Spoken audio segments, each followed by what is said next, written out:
everything is changing to digital. Everything is online. People aren't just waiting for the 6 o'clock news anymore. People want their news right now. They want to be able to go onto their smartphone, onto the internet, and see the news that they want to see. Vancouver is growing at, a really rapid rate, the Lower Mainland even, and with the tools that we're given here, we're able to cover all of that. Welcome to BCIT Magazine. I'm Radhika Sikakane. In the program, they really leave it up to you. From the Broadcast Center at BCIT's Burnaby Campus, this is All Talk Radio. You're listening to 1680 The Crow. Welcome, good afternoon, and thank you for joining us. I'm Aaliyah Andres. Here are the news updates to 2:30. BC Premier David Eby spoke earlier today along with the Minister of Indigenous Relations and Reconciliation, Murray Rankin, about a new partnership agreement with Indigenous communities that supports the economy of the BC North Islands. We're proudly partnering with 4 First Nations on the Nemwakalis Incremental Treaty Agreement. But what it's really about is increasing the role of First Nations as stewards of their territories and driving stronger communities and greater economic development on Northern Vancouver Island. Moving into the Fraser Valley, another overpass in the Lower Mainland has been hit by a truck. It's been confirmed that a commercial vehicle traveling west on Highway 1 hit a CP rail overpass near 232nd Street in Langley this morning. BC's Ministry of Transportation and Infrastructure says the overpass sustained minor and cosmetic damages and that the rail line was not impacted. Last month, a truck hit an overpass in North Vancouver, causing hour-long delays. A fan from the Lil Yachty concert that was shut down at UBC over the weekend is speaking about her experience before the show came to an abrupt stop. Erica Faye describes the rowdy crowd that spilled into the pit area after the rapper encouraged people to do so. A lot more chill before everybody came down, and then I think things just got pretty rowdy for everybody. When we were right up by the front, by the barricade, so we did have something to hold on to, so we weren't getting pushed around too much, but I could definitely see other people in the crowd just getting a little bit freaked out, I think. The ticket provider Live Nation has confirmed that all attendees will receive a full refund. British Columbia is accelerating its zero-emission vehicle, or ZEV, targets to help more people go electric. If passed, the amendments to the Zero-Emission Vehicles Act will help increase access and choice for ZEV car buyers, while new provincial funding will assist expanding BC's EV charging network. The ZEV Act revisions will require automakers to hit an annual percentage of new light-duty ZEV sales and leases reaching 100% by 2035, 5 years ahead of the original target. Edmonton workers at Irish company Keyword Studios, who are represented by UFCW Canada Local 401, made history in the summer of 2022 by becoming the first video game industry union in Canada. They're now going on strike after being laid off last month amid efforts to negotiate their first collective agreement that's gone over a year. The team had been working on quality assurance for Edmonton-based developer BioWare, which is owned by American video game giant Electronic Arts. They voted unanimously in favor of strike action. 5 people, including 3 children, were found dead in the northern Ontario city of Sault Ste. Marie after shootings in 2 homes. Police are calling it a tragic case of intimate partner violence. The city's mayor, Matthew Shoemaker, says the Monday night shootings have left the community in disbelief. We're mourning because of the loss, the inexplicable loss of community members, and much more difficult to process and comprehend when it involves children, as was the case in the violence that took place last night. We are trying to make sense of something that there's no making sense of. Police say the shootings were not random acts of violence and there is no ongoing risk to public safety. And on to something lighter and festive with Halloween around the corner. A Vancouver woman is entertaining bypassers by dressing up as popular characters at the end of her driveway. Calling herself the Queen of Cosplay Corner, Anne Bruin dresses up as recognizable figures, anyone from a stormtrooper to Beetlejuice. Bruin explaining the goal is to bring free, silly, and fun to people's lives, saying, "I know it's boring between here and wherever you're going, so hopefully I can make your day a little more interesting." Focusing now on our local weather, we have been sitting around 7 degrees for most of the day, with showers carrying into the evening, and the first snowfall of the season is dusting the tops of our local mountains. Cypress, Grouse, and Seymour are already prepared for snow sports. And that's all for the 2:30 news update. Thank you for tuning in. I'm Aaliyah Andres, and you're listening to 1680 The Crow.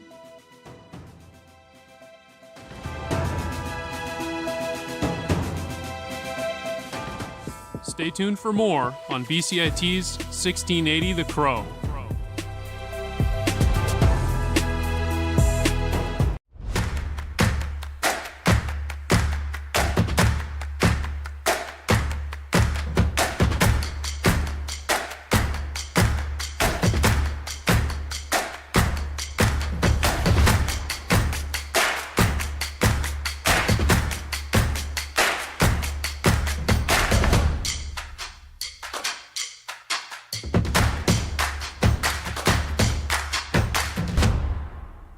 Everything is changing to digital. Everything is online. People aren't just waiting for the 6 o'clock news anymore. People want their news right now. They want to be able to go onto their smartphone, onto the internet, and see the news that they want to see. Vancouver is growing at, a really rapid rate, the Lower Mainland even, and with the tools that we're given here, we're able to cover all of that. Welcome to BCIT Magazine. I'm Radhika King. In the program, they really leave it up to you. I mean, the help is there when you need it, figuring out how to use the programs like Premiere, Audition, and figuring out how to use the cameras. But it's up to you to sort of experiment and figure out what you can do when you go out in the field. They brought candles and flowers to remember the student who lost her life yesterday. Theresa May says the international community condemns Moscow. They really make sure that you know the basics and you are able to put out a quality product. I'm Brady Tretnero. And I'm Radhika King. Thank you for tuning in to BCIT Magazine.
bit too fast because my heart is going a bit too fast, so I'm going to slow it down a bit.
We're like middlemen straight from the creator making these moves.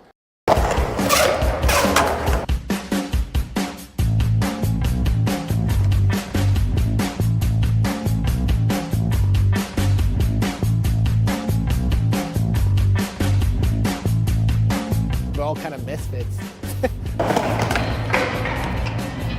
Something to look forward to, you know? I feel like it's important.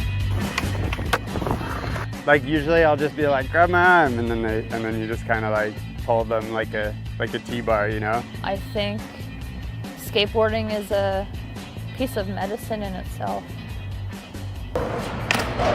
We're just doing the work in hopes that eventually we'll have chapters of other nations skate youth in other parts of Turtle Island.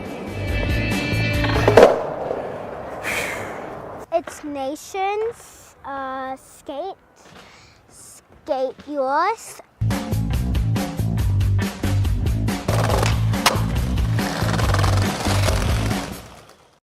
Nation Skate Youth started in my living room, organically. I was asked to go to Fort St. John to talk about mental health and bring skateboarding. I didn't know who to bring, and the first person I thought of was Joe Buffalo. Big inspiration in my life. Joe came up with the name. It didn't really click at first, but after a while we made the logo and everything, and it all just came together so fast. I think one of my main goals when I started Nations was to get more skate parks on reserves.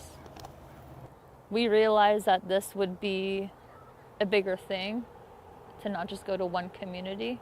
We wanted to go to all the communities. We all wanted to, create something that was like a youth program to help empower like youth through skateboarding. It's a way of getting yourself out of your own shell. And I feel like in a lot of First Nations communities, there's not a lot to do in those communities. It's very small, and sometimes you feel like you're trapped. A lot of them are really nervous when we first meet them. And I feel like when we always start with a talking circle. So it's like we tell our stories, and we kind of we try to make them feel comfortable, and tell them why we're there, and what we're gonna do in the day. Everyone here is a new beginner or has skated before, and we're here to help each other. If you fall down, take a breath, get back up. Everything's that way in the beginning, you know what I mean? You're gonna feel out of place when you're beginning, you know what I mean? That's normal. But once you meet your crowd, and that's half the battle with us growing up, is trying to find your people so that they grow with them from a young age as family members, and then they grow as skateboarders. Gives you like a sense of identity too, you know? Like every time I went to school, I'd always be like, I can't wait to go skate after, or having that, something to look forward to, you know? I feel like it's important when you're a kid. Especially having a brother. It's easier to influence each other to do things, and you progress faster because of that. And it's like always having a friend there, and always having that safety net in a sense. Skating is something that we grew up doing together. I feel like that kept us close, Skateboarding is part of my identity, and my family is part of my identity.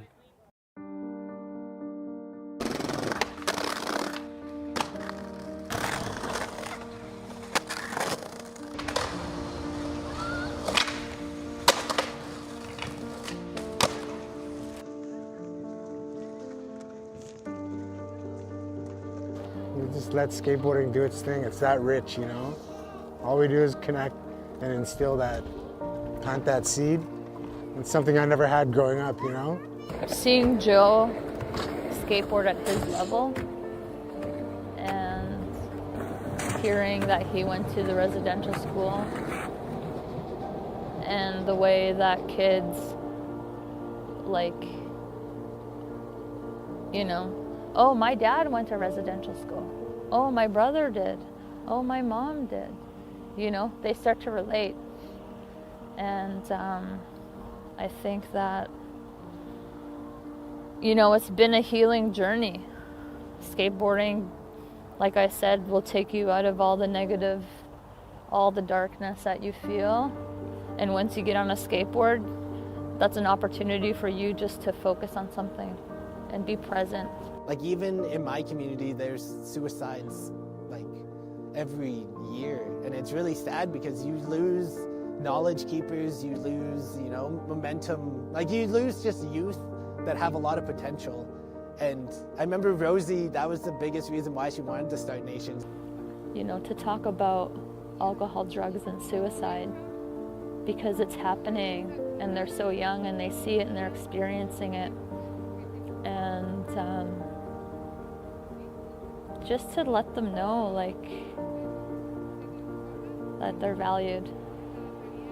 It kind of stops that intergenerational trauma because it's a lot of self-doubt, and skateboarding kind of gives you that, you know, that recognition that like it's not, yeah, it just gives you that freedom to express yourself. Hell yeah.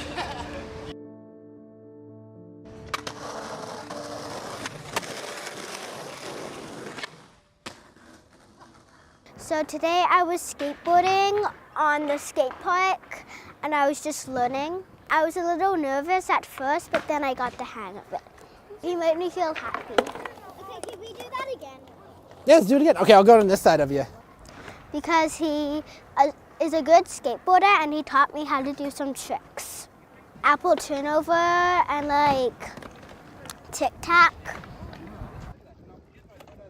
When you have someone believing in you and cheering you on, like that whole feeling, and that's how I try to do with Nations, you know, like you got it, you're there, and the just like the inspiring and like the empowerment you get from that, it's a good feeling. We want the youth to be their best selves. We want them to know that everything isn't going to be easy. But once they start skateboarding and you can see that they're pushing on their own and they're able to do tricks right away, and I think that's something that is so positive, and you know, it's gonna create leadership and create community where there hasn't been. What I've seen at Nations that makes me proud, when I ask a youth how to count in their language or say hello or thank you in their language, and they can tell me. So kikiu means eagle, musquasses means bear, kukam means auntie, grandma, musha means grandpa, and tuk-tuk means duck. What's your favorite word in Cree? Eagle because I'm an eagle. In so many ways, I was trying to find myself in skateboarding, like the community skateboarding has, which has been really fulfilling in a lot of ways. But I think connecting to my culture, you really do feel that connection with your ancestors when you do that stuff. I feel like with Nations, we're able to use skateboarding as like a tool to empower youth and to like give them, I know Rosie always said it, but like, you know, be proud of who you are and be proud of where you come from. And I feel like it rings so true in so many of the communities that we go to. To be proud of who you are, be proud of where you come from, not to be ashamed. I feel like when you start telling them that at a young age, it's going to change the way they look at themselves, the way they carry on their culture and their traditions, the way that they will have that close relationship with their grandparents, and to learn. I know for me, I've heard stories that broke me, that completely broke me. And it made me mad, it made me angry, it made me sad, it made me pissed right off at the government. But when you're around youth, you know, you want to show them the hope. You definitely want to show them that there's hope out there. Because it's needed. Someone's got to be here for the youth. Someone's got to be that person, that older brother, older sister needed, that kind of needed, you know? There's nothing like it. So that's why we figured give back. I'm here to teach you. You're not going to fall. I'm going to hold you, okay? Give me your hands. We're just getting started, man. Having self-determination to be better and to create that community, I think, is something that we want to pass down to the youth as well. Show them what's possible.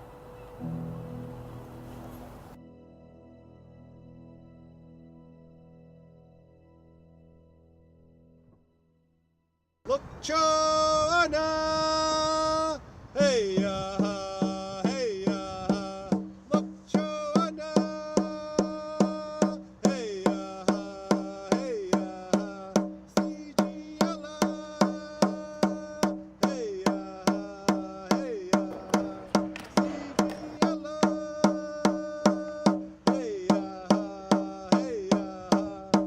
CGLA,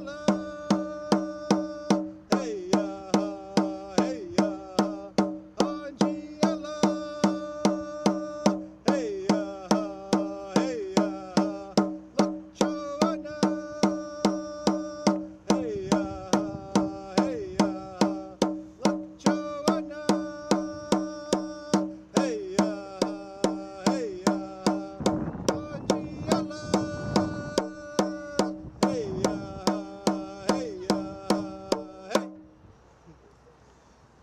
Angiela.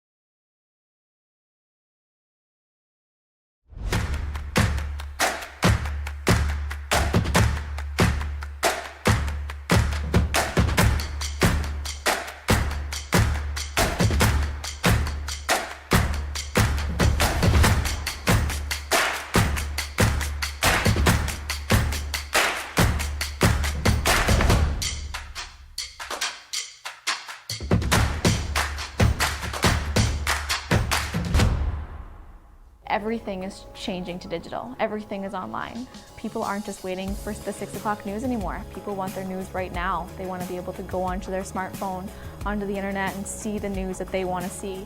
Vancouver is growing at, a really rapid rate, the Lower Mainland even, and with the tools that we're given here, we're able to cover all of that. Welcome to BCIT Magazine. I'm Radhika King. In the program, they really leave it up to you. I mean, the help is there when you need it, figuring out how to use the programs like Premiere, Audition, and figuring out how to use the cameras. But it's up to you to sort of experiment and figure out what you can do when you go out in the field. They brought candles and flowers to remember the student who lost her life yesterday. Theresa May says the international community condemns Moscow. They really make sure that you know the basics and you are able to put out a quality product. I'm Brady Tretanero. And I'm Radhika King. Thank you for tuning in to BCIT Magazine.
Everything is changing to digital. Everything is online. People aren't just waiting for the 6 o'clock news anymore. People want their news right now. They want to be able to go onto their smartphone, onto the internet, and see the news that they want to see. Vancouver is growing at, a really rapid rate, the Lower Mainland even, and with the tools that we're given here, we're able to cover all of that. Welcome to BCIT Magazine. I'm Radhika Sikakane. In the program, they really leave it up to you. I mean, the help is there when you need it, figuring out how to use the programs like Premiere, Audition, and figuring out how to use the cameras. But it's up to you to sort of experiment and figure out what you can do when you go out in the field. They brought candles and flowers to remember the student who lost her life. From the Broadcast Center at BCIT's Burnaby Campus, this is All Talk Radio. You're listening to 1680 The Crow. Hello everyone, welcome back to 1680 The Crow. I'm Liam Higgs, and this is your 3 o'clock news update. We got lots on the agenda, so let's get right into some local stuff. Canadian federal court has approved $23 billion in First Nations child welfare settlement. The settlement will see Ottawa compensate over 300,000 children and their families. This settlement comes at 15 years after a joint human rights complaint was filed by the Assembly of the First Nations and the First Nations Child and Family Caring Society. In other First Nations news, Premier David Eby, Murray Rankin, Minister of Indigenous Relations and Reconciliation, and others announced an incremental treaty agreement to support the North Island economy of Vancouver Island. Our very own Filip Kovacevic has the details. An incremental treaty agreement allows First Nations and the province to enjoy shared benefits before finalizing a full treaty. Premier Eby and Dallas Smith, president of the Nanawakalus Council, took this great step on the foundation set for them by previous British Columbia premiers and First Nations chiefs. We've really provided a solid foundation for communities, for workers, for Indigenous people, and it is a landmark agreement that is just the beginning of our work together. Said Premier David Eby. More news on the treaty to come. Filip Kovacevic, 1680 The Crow. We actually have Philip now with us in studio. So Philip, was a business representative a part of this announcement?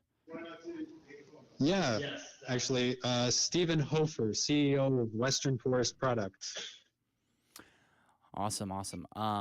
Just the next question here. So how many Indigenous nations were involved with the treaty? To my knowledge, 4, Liam. Do you have any other details on those? Not at this time. Awesome. Well, thank you so much for joining us today, Philip. Let's go on to the rest of BC here now. Bank of Canada Governor Tiff McKellum warned premiers who publicly asked the central bank to not raise interest rates last month that their requests could undermine the institution's independence.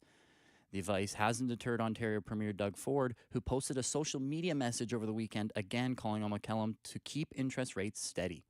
Let's hear from Premier David Eby. Eby says it's his job to speak out to federal officials when their policies hurt British Columbian residents. Eby also added that the independence of the Bank of Canada remains safe. But yes, absolutely. I reserve the right to send a letter to Mr. Macklem or whoever his successors may be at the Bank of Canada to say that British Columbians are feeling the impacts of this decision or that decision. And I do have confidence in the governor to be able to make independent decisions, but to incorporate in those decisions the information that comes from the people of British Columbia.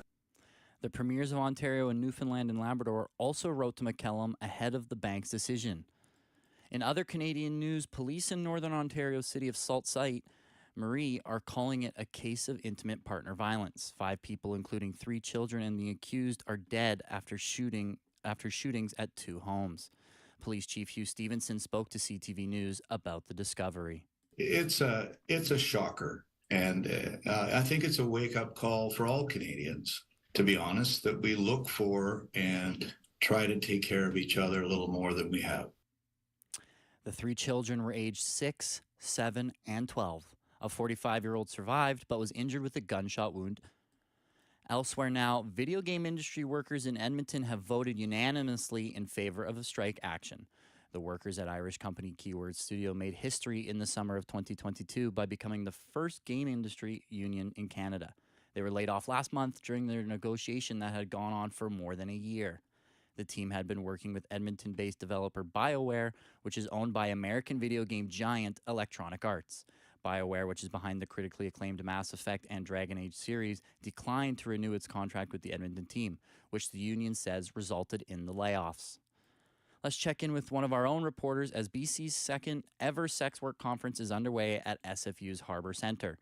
Our reporter Jocelyn Chappelle has more on how organizers hope to strengthen protections and rights for sex workers.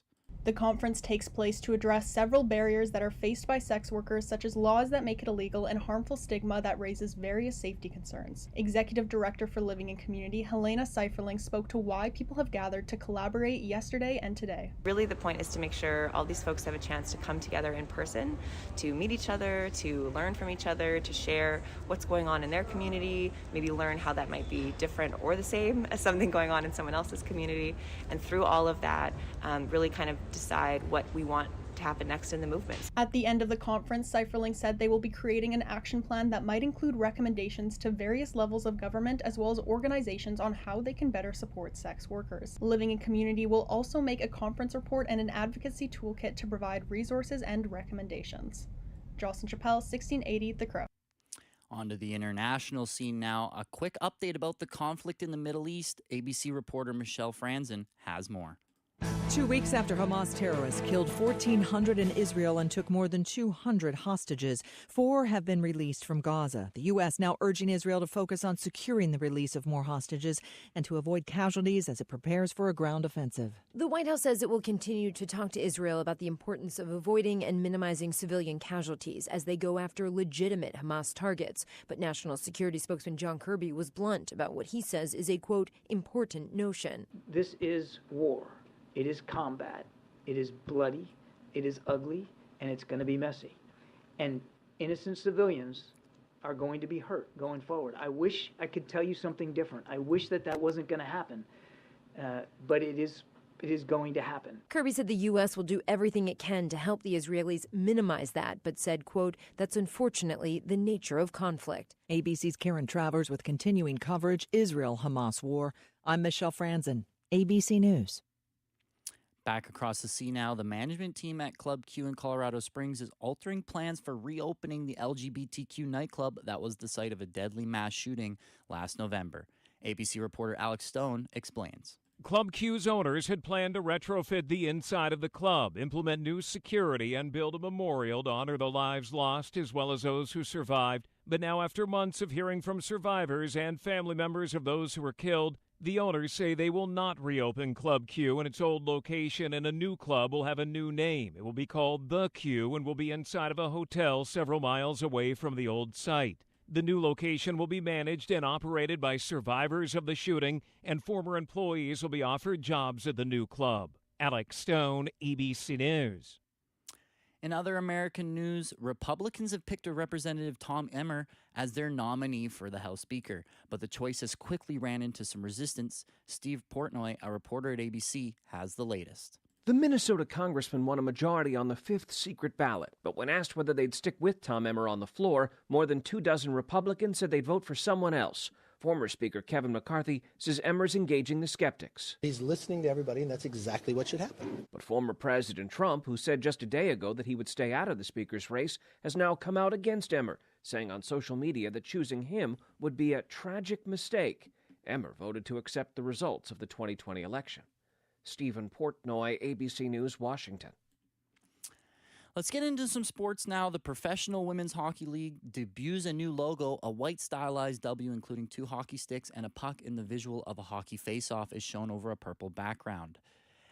The PWHL unveiled its new branding on Tuesday after a player from each of the league's 6 teams teased a portion of their logo on social media. In NHL news, NHL players will be allowed to use Pride tape this season after all the players' unions agreed to give players the option to represent social causes with stick tape. Stick tape had previously been included as a part of a larger ban on alternate jerseys and other equipment to reflect theme nights. Moving on elsewhere into the NHL, it's a loaded schedule tonight in the NHL with all 32 teams in action. The night kicks off in Washington, where the Capitals host the Toronto Maple Leafs, and the Vancouver Canucks visit Nashville tonight. We'll have to see if it's Demko or DeSmith between the pipes in that one. Moving on to baseball now, the championship series will be decided tonight in Philadelphia as the Phillies host Game 7 against the Arizona Diamondbacks. Arizona evened the series last night with a win 5-1. Diamondbacks manager Torey Laveau says his team fought hard. We're going to play Game 7, and for me, Game 7, it's like all hands on deck, anything is possible. Game 7s are Game 7s for a reason, so we earned the right to play in that game. So I'm really proud of the boys. The winner will meet the Texas Rangers in the World Series. Let's go to the court now. With the NBA season kicks off tonight with a pair of games. The defending champion Denver Nuggets host the Los Angeles Lakers.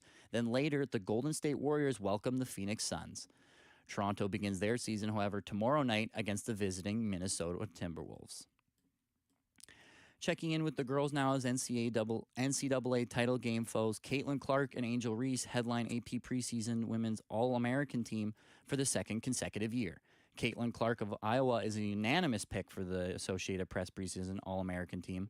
Clark led Iowa to the NCAA championship game for the first time in school history, where the Hawkeyes unfortunately lost to Angel Reese and LSU. Let's go to the field now for women's soccer as a Canadian international. Colleen Sheridan is nominated once again for the National Women's Soccer League Goaltender of the Year. Sheridan tied for the league's most shutouts with 9. She did win the award last year and was the first Canadian to earn a major NWSL award. The winner will be announced near the NWSL championship game on November 11th. The sport of rowing has announced that men and women will be racing together in a mixed genders 8s race during the Pan American Games. Canada will race the mixed 8s final on Wednesday. This is not the first sport to introduce mixed genders, however, as events with triathlon made its Olympic debut in Tokyo, so Canada feels an Olympic inclusion may be in the not-so-distant future. Well, that's it for our sports. Let's get into some weather. As snow has fallen onto the Coquihalla, the road became covered late Monday with another 10 to 15 centimeters, expecting to drop onto the mountain highways today and is into this evening. Snow tires and chains are required for all vehicles moving through mountain highways. In Vancouver right now, however, we got some rain on the forecast today. However, it's supposed to get clearer and clearer as the week goes on. Still expected to be cloudy up to Friday with highs around 11 degrees. Thanks for joining me. I'm Liam Higgs, and that was your 3 o'clock news update on 1680 The Crow. Don't go anywhere, however, as we will be right back.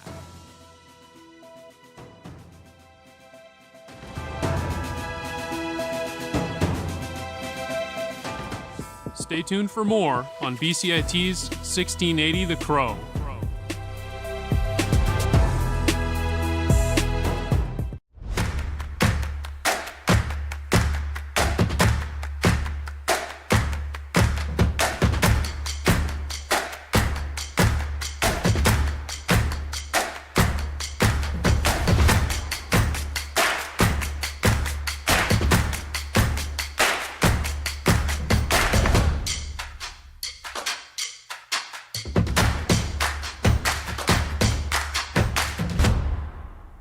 Everything is changing to digital. Everything is online. People aren't just waiting for the 6 o'clock news anymore. People want their news right now. They want to be able to go onto their smartphone, onto the internet, and see the news that they want to see. Vancouver is growing at, a really rapid rate, the Lower Mainland even, and with the tools that we're given here, we're able to cover all of that. Welcome to BCIT Magazine. I'm Radhika Sikakane. In the program, they really leave it up to you. I mean, the help is there when you need it, figuring out how to use the programs like Premiere, Audition, and figuring out how to use the cameras. But it's up to you to sort of experiment and figure out what you can do when you go out in the field. They brought candles and flowers to remember the student who lost her life yesterday. Theresa May says the international community condemns Moscow. They really make sure that you know the basics and you are able to put out a quality product. I'm Brady Tretnero. And I'm Radhika Sikakane. Thank you for tuning in to BCIT Magazine.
You're listening to For the Record on 1680 The Crow. I'm Jagraj Lawley. Amateur sports are a lot more than just games. They're like the heartbeats of communities and the building blocks of individuals. They help you develop skills, deal with pressure, and become mentally tough. It's where you learn teamwork, get noticed, spend time with those you admire, and build your physical and mental strength for pro sport. Making mistakes in amateur sports is like practice for the pros, making the jump to the big leagues easier. To better understand this, I'm now joined by Steve Erickson, a local broadcaster and amateur sports expert. What are the main ways amateur sports can help create strong communities? Amateur sports are what I call a real necessity in today's world. We've got so much unrest in the world that the only way people can either, get rid of their, all their frustrations or just try and, go out and have fun and interact with each other is basically go out and play sports. And whether it's on a ball diamond or a lacrosse box or a hockey rink or a tennis court or even a pickle court, whatever it might be now, it's a way of one, especially in today's world, it's a way of relieving stress, but it's also a way of making new friendship and just sort of, being a real good part of society. How do amateur sports promote personal growth and bring people together? First thing amateur sports does from my perspective is it creates a healthy environment. And I've mentioned to you before that there's too much frustration and negativity in it. And if everybody could just sort of put that aside, sports helps grow the world all in a positive light. First off, healthy lifestyle, positive thoughts, positive teaching, and those three things alone can really, help the world take off and help athletes not just grow, but also develop their skills.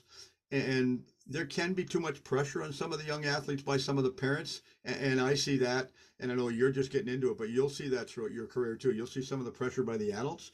And if the adults would only learn to let the kids be kids and develop at their own level, they'd be far better off. What are some memorable stories that you witnessed throughout your career of how amateur sports have transformed individuals or communities? I think the first thing as far as communities and whether it's towns or city or villages or whatever it might be in Canada, I think the biggest thing is you have to have your local community or your council, your mayor and council behind you to really embrace it. Because if they don't take an active attention in, the amateur aspect of it and young sports or sports in general, it's going to be tough to develop and grow future citizens for the world. Because a prime example, a little while ago, I was talking to Ravi Kalan, who is our provincial right now in BC, our provincial housing minister. And I've got Ravi pretty much on speed dial because when Ravi was growing up in North Delta, he played field hockey. And we went out, and myself, Kevin Adlam with Eastlink TV, we actually went out, well, then it was Delta TV, but we actually went out and we did an interview with Ravi about, starting to play field hockey and what it was like.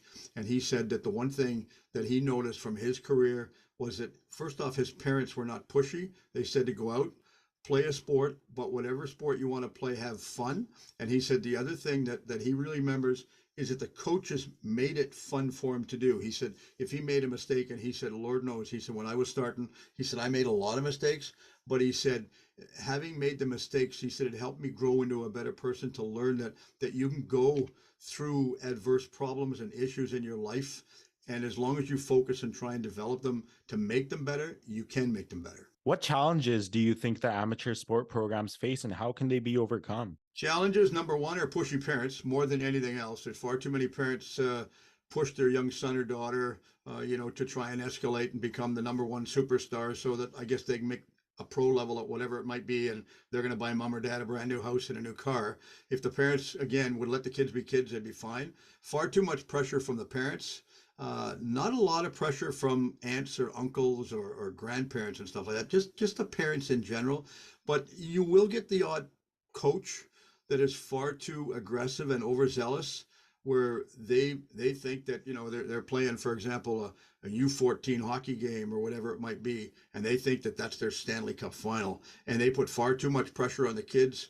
I've seen them bench kids. So instead of, all the parents are paying equal amount of money. So instead of having the kids get a normal shift. And I understand about winning and losing and all that, but instead of having the parents or the young player, go out and play and have fun, and yeah, they mess up, but you got to play them equal. I don't care if you play one kid like 3 minutes and another kid 30 seconds. At least get them on the ice or get them on the pitch or whatever it might be. Get them involved in the game. And I guess between some of the pushy parents and some of the coaches that want to, make their mark in life and become like a pedestal, bearing person, I think that's where they're going to go. What advice would you give to communities or organizations looking to support amateur sports? Number one is get behind it, embrace it. Don't just sit back and say, well, yeah, that's a good idea. Ask questions. Like really ask a lot of questions. If you're an executive member or you're in a higher up level and somebody comes to you with an idea, for example, like pickleball, ask them about it. Ask them how they're going to develop it, how they're going to grow it, what their needs are, what pros and cons both days. What are some of the limitations that they're facing and where they think they can go off. But I think, if they do that, if the groups, the user groups, actually ask good questions, go into it. Don't just go into a meeting blind. You've got to go in with a whole pile of questions and get your questions answered. Don't leave a meeting with one or two questions unanswered, because then you're going home and somebody says, well, how did it go? And you're going, I think it went okay, but you're not sure. You have to be sure if you go into a meeting. So if you reach out to the community and you're honest with the community, don't try and tap dance around an issue. If there's a problem that you think that your sport might face, be honest and tell them that. Tell them, say, look, this is one of the issues we've heard from another group, but I think it will really work. Like I say, honesty pays dividends, and you're honest with them, they'll go to the moon and back for you. And it's no different from the new outdoor lacrosse box in Ladner here that they built a little while ago and put up. The city, there was a long, hard fight for that. We went through about 2 different mayors to try and get that lacrosse box put up, but the lacrosse community embraced it. They went to them and they said, look, we're prepared to do this, and this is what we would like you to do. And it wasn't just put the onus on them. They really worked together on it to make it work. And I think that's the big thing right there, is just be honest and work with each other. My last question to you, what were the most inspiring moments, or not even inspiring, what were the craziest moments you witnessed during your broadcasting career in amateur sports? Oh, craziest moments. Everything from going back, it seems like 100 years now, doing a game up in North Vancouver at the North Shore Winter Club when it used to be that, and doing a game, and no names mentioned, but having a young boy that was playing hockey and having his mother walk up and down the sidelines, and eventually she threw her camera on the ice because she was frustrated with the way the referee was, me, that I was making the calls and her camera come on the ice. And that was when they had film. So this is going back a few years, but it was interesting. That's number one. I think the other thing is the biggest thing that everybody has to understand more than anything else is that a game has to be played in a safe environment. Safety takes priority over winning or losing or anything. If it's a baseball game and a player gets hit with a ball, don't just say, well, get off the diamond and we're going to start the game. Make sure that young boy or girl is safe and that they're healthy, because the biggest job a referee has is to make sure that a player, any player of any sport, doesn't have to make a pit stop at the hospital to pick up their son or daughter on the way home. That's the biggest thing. Safety first and foremost. And I mean, I've seen people just flip right out because, little Johnny or Mary is not getting enough ice time or floor time or, whatever it might be. And the parents have to just let the kids be kids. But for the most part, if you joke and you're honest with a coach and you go over and you talk to him, as an official, honestly speaking, you can sort of have fun with a coach. And if you're honest with him and sort of have a good, what I call a real easy peasy relationship with the coach, the coaches they'll buy you coffee after the game. Just be honest with them, and they'll work for you, because everybody makes mistakes. I mean, we sat in pro sports and we watch it in minor sports, so mistakes are going to happen. Doesn't matter what it is. And I mean, just be honest. But bottom line, have fun. Appreciate you so much for taking the time to talk to me, Steve. All the best.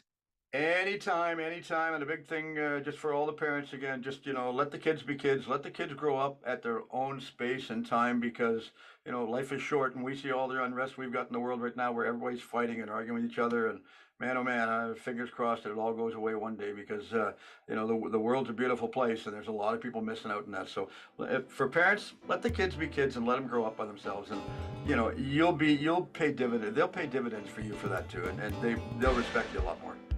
That's all for today. Stay tuned for more inspiring conversations on For the Record right here on 1680 The Crow.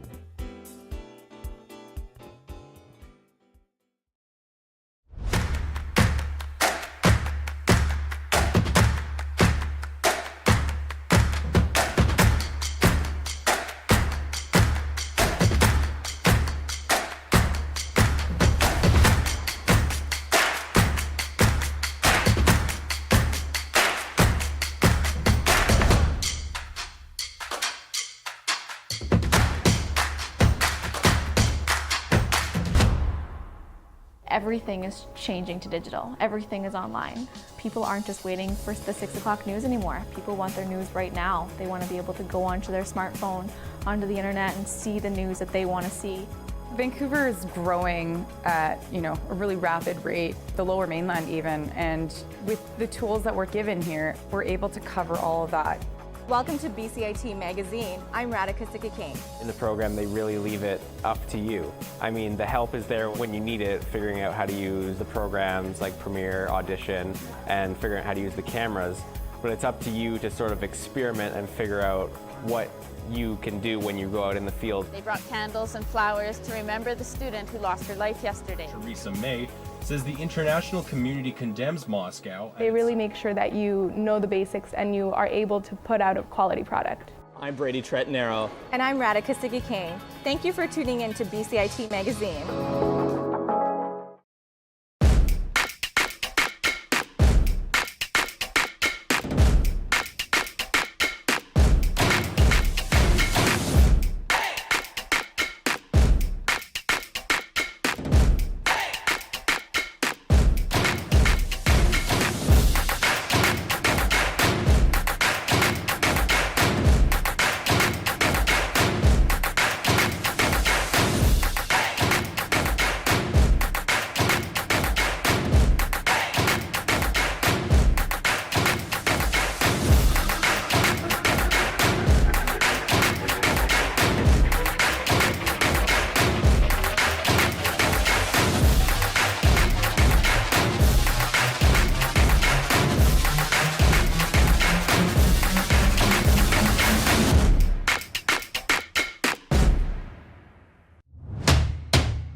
From the Broadcast Center at BCIT's Burnaby Campus, this is All Talk Radio. You're listening to 1680 The Crow. Welcome, good afternoon, and thank you for joining us. I'm Aaliyah Andres. Here are the news updates to 3:30. Beginning down south, the Biden administration is developing contingency plans to evacuate Americans from the Middle East in case the Israel-Hamas war spreads. But Sagar Magani from the Associated Press said there are no active efforts taking place. National Security Council spokesman John Kirby calls it prudent planning. I think it would be imprudent and irresponsible if we weren't doing some kind of contingency thinking. But right now, Kirby stresses there are no active efforts to get Americans out of the region beyond charter flights that began earlier this month from Israel. We're not parking ships off the coast and getting ready to send Marines in to get people out of. You pick the place over there. Kirby spoke as the death toll in Gaza soared amid a barrage of Israeli airstrikes, and the number is expected to grow once Israel launches an expected ground offensive. Innocent civilians are going to be hurt going forward. I wish I could tell you something different. I wish that wasn't going to happen, but it is going to happen. Sagar Magani, Washington. A British Columbia man has filed a class action lawsuit against the genetic testing service 23andMe following a large-scale data breach earlier this month. Reports have indicated the apparent hacker involved acquired access to millions of accounts and tried to sell user data on the dark web. The man said he had purchased 23andMe kits for family members and friends, which is part of the reason why he's decided to take legal action. In filing this action at BC Supreme Court, the plaintiff wants to ensure other Canadians who may be affected are compensated financially, among other remedies. Premier David Eby and Murray Rankin, the Minister of Indigenous Relations and Reconciliation, announced an incremental treaty agreement to support the North Island economy of Vancouver Island. BCIT reporter Philip Kovacevic describes what this means. An incremental treaty agreement allows First Nations and the province to enjoy shared benefits before finalizing a full treaty. Premier Eby and Dallas Smith, president of the Nanawakalus Council, took this great step on the foundation set for them by previous British Columbia premiers and First Nations chiefs. We've really provided a solid foundation for communities, for workers, for Indigenous people, and it is a landmark agreement that is just the beginning of our work together. Said Premier David Eby. More news on the treaty to come. Philip Kovacevic, 1680 The Crow. Moving nationally now, a House committee looking into foreign interference attempts by Russia and China believes that social media companies should be held to account for misinformation posted online. Bloc Québécois MP René Voulmier believes tech companies have an important part to play in preventing the spread of propaganda. We're not into the how at the committee, we're into the why. But nonetheless, I think what happens online is basically shaping society. And if we're not acting in a decisive manner, it will shape society to the bottom, and we have to act. Now for some international news. The Prime Minister of Iceland and women across the country are on strike to push for an end to unequal pay and gender-based violence. The Associated Press's Karen Chamas has more on how the strike has impacted the country. Icelanders woke up to the sounds of male anchors announcing shutdowns across the island nation. Schools were closed, buses and trains were delayed, and hospitals were understaffed. The walkout, which lasts from midnight to midnight, is being billed as the biggest since Iceland's first such event in 1975, when 90% of women refused to work, clean or look after the children, to voice anger at discrimination in the workplace. Iceland has been ranked as the most gender-equal country in the world, yet a gender pay gap and gender-based violence remains in the country. I'm Karen Chamas. Switching to a festive update, while Halloween brings candy and costumes, it also brings fireworks. Some Metro Vancouver cities make fireworks legal for just one day, and residents throughout the region take the opportunity on October 31st. The municipalities where fireworks will be permitted are the District of North Vancouver, Burnaby, New West, Port Moody, and Poco. For the weather, we are sitting at 7 degrees with rain heading into the evening. And those were your news updates to 3:30. Thank you for tuning in. I'm Aaliyah Andres for 1680 The Crow. Stay tuned for more on BCIT's 1680 The Crow.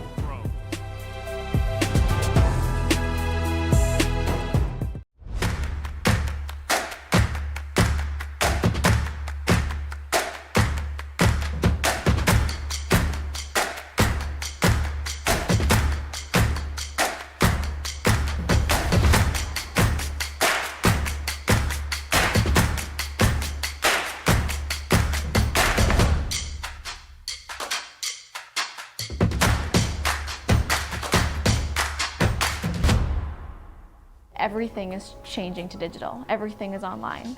People aren't just waiting for the 6 o'clock news anymore. People want their news right now. They want to be able to go onto their smartphone, onto the internet, and see the news that they want to see. Vancouver is growing at, a really rapid rate, the Lower Mainland even, and with the tools that we're given here, we're able to cover all of that. Welcome to BCIT Magazine. I'm Radhika Sikakane. In the program, they really leave it up to you. I mean, the help is there when you need it, figuring out how to use the programs like Premiere, Audition, and figuring out how to use the cameras. But it's up to you to sort of experiment and figure out what you can do when you go out in the field. They brought candles and flowers to remember the student who lost her life yesterday. Theresa May says the international community condemns Moscow. They really make sure that you know the basics and you are able to put out a quality product. I'm Brady Tretanero. And I'm Radhika Sikakane. Thank you for tuning in to BCIT Magazine.